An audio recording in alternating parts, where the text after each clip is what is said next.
Scott Snyder talked with a bunch of comic book news outlets about his new crossover, which sounds awful. It's called Dark Knight's Metal.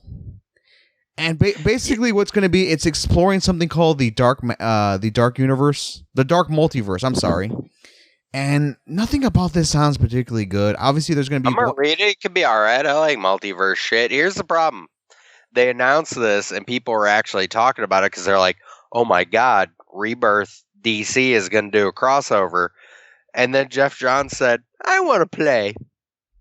I'm going to do this story about Superman and Doc Manhattan. And people are like, ooh.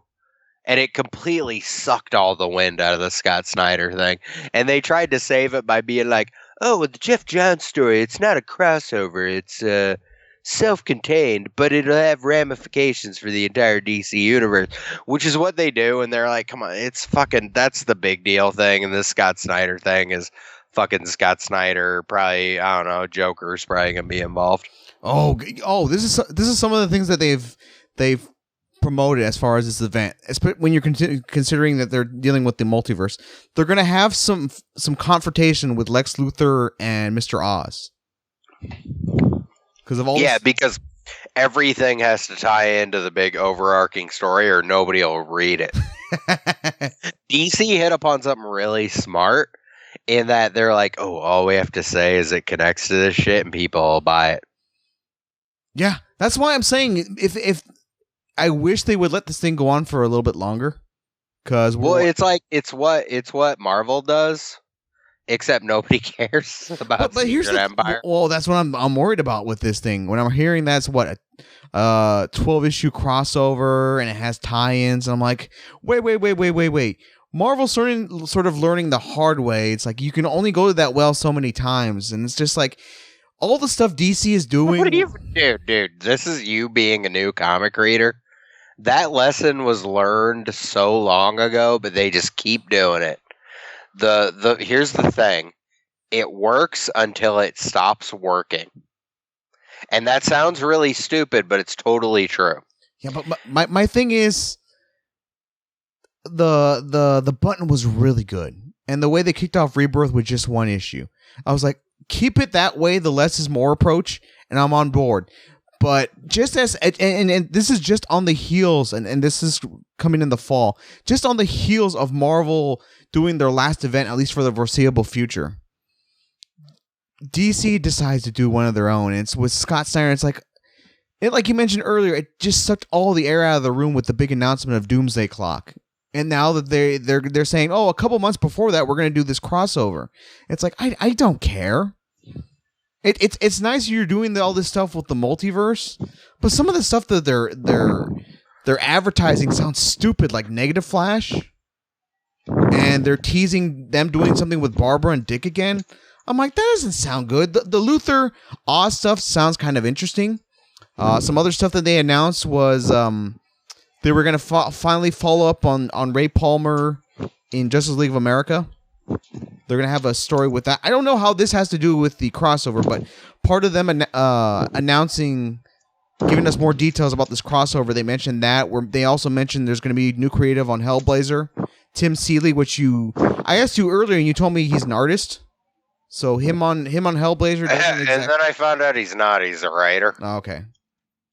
Because it's like you said Tim Seeley, and I didn't do my research, and I'm like, oh yeah, I know his name. Well, I read the story of them announcing him. It's like, I've never heard of him, and they announced his big title. His claim to fame was //. It's like, I've never heard of this, and I sort of glazed it over. But this is all part of the mega story that is them announcing this giant crossover, and I'm just like, okay, some of this stuff sounds good, but for the most part, this sounds pretty stupid. Okay, he when I finally went and looked him up, he wrote one of the G.I. Joe relaunches that I didn't read because there have been a million. Uh-huh. He wrote something called Revival for 47 issues for Image. And he wrote the very popular the Grayson story with Tom King. The Grayson, you don't know Dick. Mm-hmm. But then I found out Tom King wrote it. Tom King was co-writer.